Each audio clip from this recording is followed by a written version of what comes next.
কোনো ফাউন্ডেশনের বিরুদ্ধে কথা বলার জন্য আসলে, আবার যাওয়ার সময় ফাউন্ডেশন থেকে টাকা নিয়ে যাবো সেই উদ্দেশ্যও আসেনি। আমরা আপনারা কি অপোজিট সাইডে ডিসেম্বর রাতে কিছু ছিনতাইকারী ওনার লেকচার ছিনতাই করে এবং ওনার ছেলে প্রায় গুলি মারে। ও হচ্ছে মোহাম্মদপুরে আমাদের আন্দোলনের রোগীদের নিয়ে কাজ করে। বাজেটগুলো আমাদের পকেটে যাচ্ছে, আপনারা তো 30,000 টাকা করে, বুঝছেন? এমআইএসে আপনি আপনার নাম্বার কেন দেওয়া থাকবে? পেশেন্টের নাম্বার কেন দেননি? ছেলেকে জুনায়েদ নামের কাউকে হ্যাঁ হ্যাঁ 30,000 আপনি বলেন ওনাকে টাকাটা কেন দিছেন? টাকা খরচ আপনি বলেন ওনাকে টাকাটা কেন দিছেন? কেন প্রয়োজন মনে করলেন ওনাকে 30,000 টাকা দেওয়া প্রয়োজন? ওনায় খারছে অনেক খাটছে এই জন্য। জি, আবার পোলারে ভর্তি করে দিয়ে গেছে। ক্যাশ দিয়েছেন তাই না? টাকা কি ক্যাশ দিছেন না? ক্যাশ ক্যাশ ক্যাশ টাকা দিছি, গন্যা টাকা দিছি। আমার বাচ্চার মা আছে না এখানে ছিটে বাচ্চার মা। এমআইএসে আপনি আপনার নাম্বার কেন দেওয়া থাকবে? পেশেন্টের নাম্বার কেন দেননি আপনি? আপনি তো এমআইএস করে দিয়েছেন। এমআইএসটা দেখেন।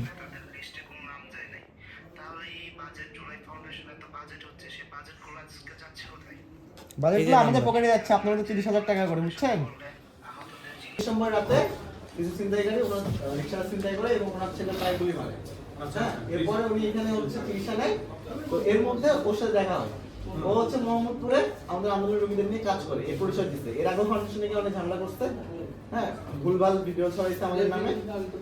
ওই দিন এদিকে নিয়ে আসছিল। আমরা আমাদের ফাউন্ডেশন থেকে, যেহেতু ও বলতেছে এবং আমাদের ও একজনকে নিয়ে আসছিল, এদের দুজনের মুখোমুখি আমরা টাকাটা দিচ্ছি। কিন্তু আমরা টাকা দিয়ে আমরা বলি ভাই, টাকা দেওয়ার আগে আহত যে এমআইএস করে স্বাস্থ্য মন্ত্রণালয় থেকে আহতের তালিকায় উনি হচ্ছে নাম ইনক্লুড করে দিতে থাকে আহত হিসেবে, সিভিল সার্জন অফিসে যোগাযোগ করে এবং কন্টাক্ট নাম্বার ওনার দিয়ে কোনো টাকা দিয়েছিল আপনার সামনে আপনার সামনে? কাউকে কোনো টাকা দিছে? আমার স্বামী ঘর ভাড়া দিছে 2 মাসের। হ্যাঁ। আর ধরেন ওই সংসার চালাইছে। হ্যাঁ, আবার ওই কেজি কাপড় 10,000 হারে দিছে। ওই হাত বইনে নেই।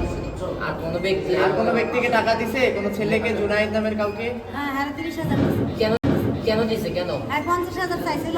হ্যাঁ। তার আপু কইছে আমার বাচ্চা নিলে তো আমার কষ্ট, আবার এগুলো করে আওয়াজ দেওয়া টাকা ধরে ভাড়া বাজছে, আবার মাসে তো পেয়ে আনছে আলাদ। মাসে তো পেয়ে আনছে আলাদ। হ্যাঁ, এটা দিতে হইব। কোথায় দিছে টাকাটা? জায়গার নাম কোন জায়গায় টাকা দিছে? ওই যে আমার ব্যাংক আছে না, ব্যাংক? হ্যাঁ। কোন জায়গাটা? মোহাম্মদপুর। লেনদেনটা কোন এরিয়া কোন জায়গায়? ওই জায়গাটার নাম কি? এই মোহাম্মদপুর বাজার চিনেন? হ্যাঁ, বাজার ছিল। এই মুরগির বাজার আছে না? হ্যাঁ হ্যাঁ। মুরগিপট্টিতে দিছে? হ্যাঁ? মুরগিপট্টির ওখানে? জি। 50,000 টাকা কেন চাইছে? উনি 50,000 টাকা কেন চাইছে? ওই কি আপনার কাছে পায় নাকি? বলতে পারি না আমি। ওটা জানেন না কেন কেন 50,000 টাকা চাইছে? 30,000 টাকা দিছে। উনি ওনাকে তো আপনারা চিনতেন না আগে থেকে, না? জি। হঠাৎ চিনছেন, তাহলে তো টাকা পাওয়ার প্রশ্নই ওঠে না। পরিচিত তো। আর আপনি জানেন টাকা দিছে 30,000, আপনার স্বামী দিছে ওই জুনায়েদ নামের ওই ছেলেকে। আমি জুনায়েদ আহমেদ, আহত তার ছয় ফাউন্ডেশন আর কি জুলাই ফাউন্ডেশন থেকে আমি 30,000 টাকা খরচ